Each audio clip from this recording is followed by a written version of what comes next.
Cecilia Cubas Gusinski nació el 13 de enero de 1979 en Asunción, Paraguay, en el seno de una familia conocida en el ámbito empresarial y político.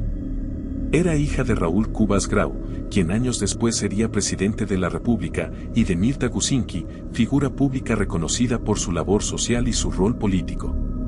Cecilia creció en un entorno estable y acomodado, estudió administración de empresas y, para el año 2004, trabajaba en la compañía familiar al mismo tiempo que se mantenía muy cercana a sus padres y hermanas. Se la describe como una mujer tranquila, reservada, dedicada a su profesión y sin antecedentes de conflictos personales ni situaciones de riesgo. Su vida, hasta ese momento, era la de una joven adulta centrada en su futuro profesional y su familia. El lunes 21 de septiembre de 2004, la vida de los Cubas y del país entero cambiaría de forma abrupta. Aquella tarde, Cecilia salió de su trabajo y se dirigió hacia su casa en el barrio Villa Morra de Asunción, conduciendo su camioneta Toyota RAV4. Alrededor de las 18:20 horas, un grupo de hombres armados interceptó su vehículo, lo bloqueó y la obligó a descender. Testigos presenciales relataron que los secuestradores actuaron con extrema rapidez y precisión. 2 vehículos participaron en la operación. Varios hombres redujeron a la joven y la introdujeron a la fuerza en uno de los autos mientras otros se encargaban de desactivar cualquier intento de ayuda. Todo ocurrió en cuestión de segundos. Apenas unos minutos después, la camioneta de Cecilia apareció abandonada en otra zona de la ciudad. El secuestro, desde el primer día, mostró un nivel de planificación inusual en comparación con los secuestros extorsivos que habían ocurrido antes en Paraguay. Las primeras llamadas de los secuestradores llegaron pocos días después a la familia Cubas, exigiendo una elevada suma de dinero a cambio de la liberación de Cecilia. Las comunicaciones se hicieron mediante mensajes redactados y correos electrónicos, algo poco visto en el país en aquel tiempo. Las demandas económicas variaron a lo largo de las semanas, pero siempre se mantuvieron en montos imposibles de reunir sin levantar sospechas sobre la capacidad financiera de la familia. Lo que la investigación revelaría posteriormente es que detrás del secuestro se encontraba un grupo criminal vinculado al Partido Patria Libre, y con conexiones directas con la guerrilla colombiana de las Fuerzas Armadas Revolucionarias de Colombia, quienes actuaron como asesores remotos.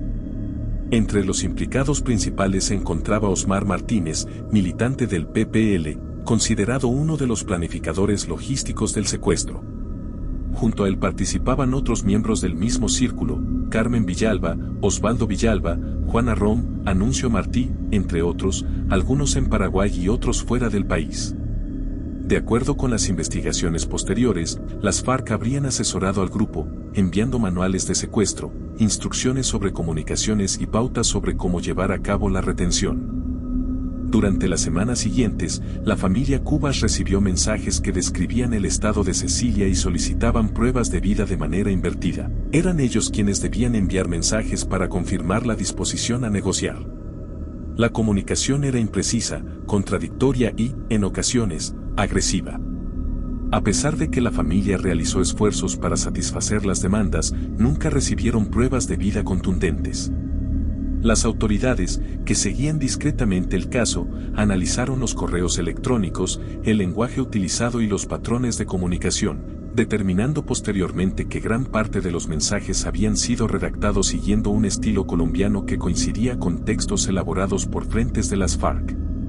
El 16 de febrero de 2005, agentes policiales encontraron un terreno en Ñemby, propiedad vinculada a algunos de los sospechosos. Dentro del lugar hallaron un túnel subterráneo que había sido acondicionado como celda. Era estrecho, oscuro, reforzado con ladrillos y cemento, y en su interior encontraron restos materiales que confirmaban que allí había estado retenida una persona, restos de comida, colchones, utensilios y elementos que coincidían con las descripciones que los propios secuestradores habían hecho en ciertos mensajes. Pocas horas después del hallazgo del túnel, se produjo el descubrimiento más oscuro del caso. En ese mismo túnel se encontraba Cecilia, sin signos vitales. La causa de muerte fue descrita como asfixia mecánica, indicando que la víctima había sido estrangulada. Los forenses también determinaron que la joven había muerto aproximadamente 4 meses antes de ser hallada, lo cual situaba la fecha aproximada de su muerte entre noviembre y diciembre de 2004, mientras su familia aún negociaba con los captores. La confirmación de la muerte de Cecilia desató de inmediato una conmoción en Paraguay.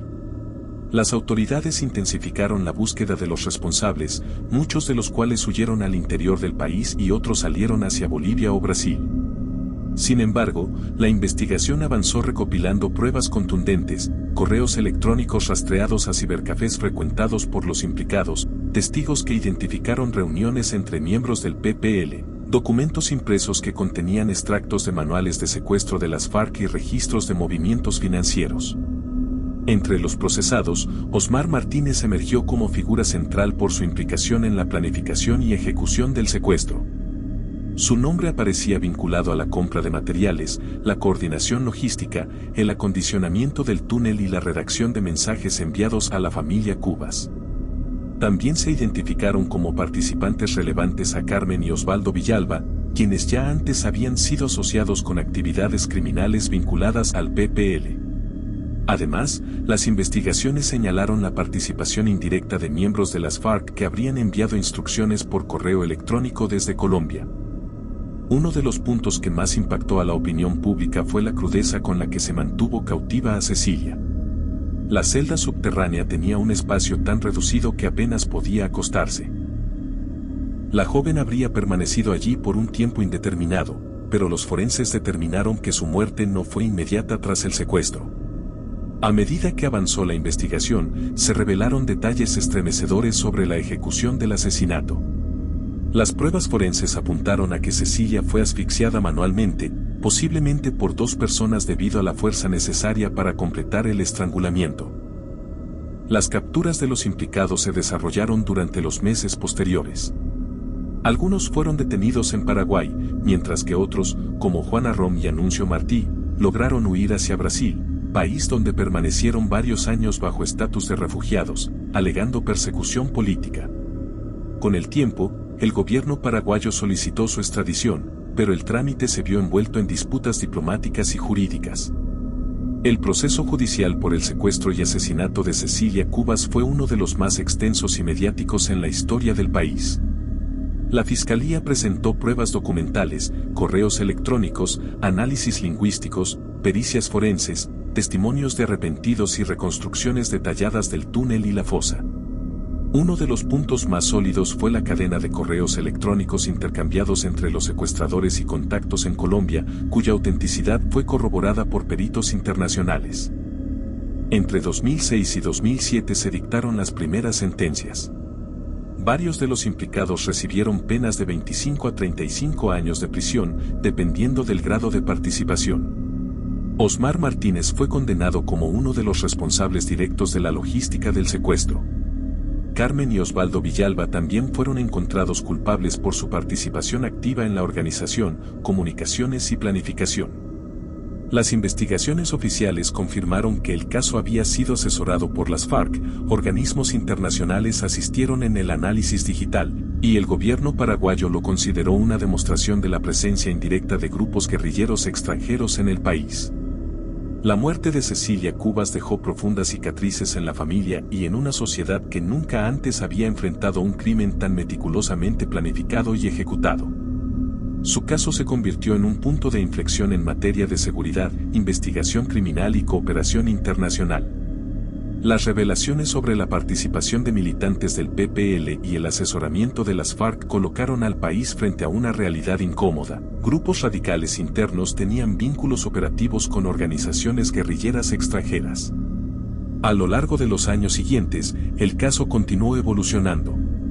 Algunos fugitivos fueron detenidos tiempo después, otros permanecen prófugos, y varios de los condenados siguen cumpliendo largas penas en cárceles paraguayas.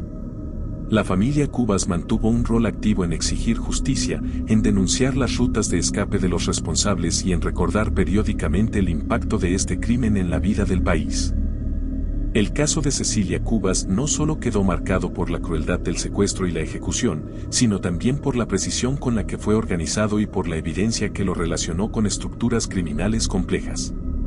Su historia continúa siendo estudiada en Paraguay y en la región como un ejemplo paradigmático de secuestro extorsivo con conexiones internacionales, y se mantiene como uno de los episodios criminales más recordados y dolorosos de la historia contemporánea del país.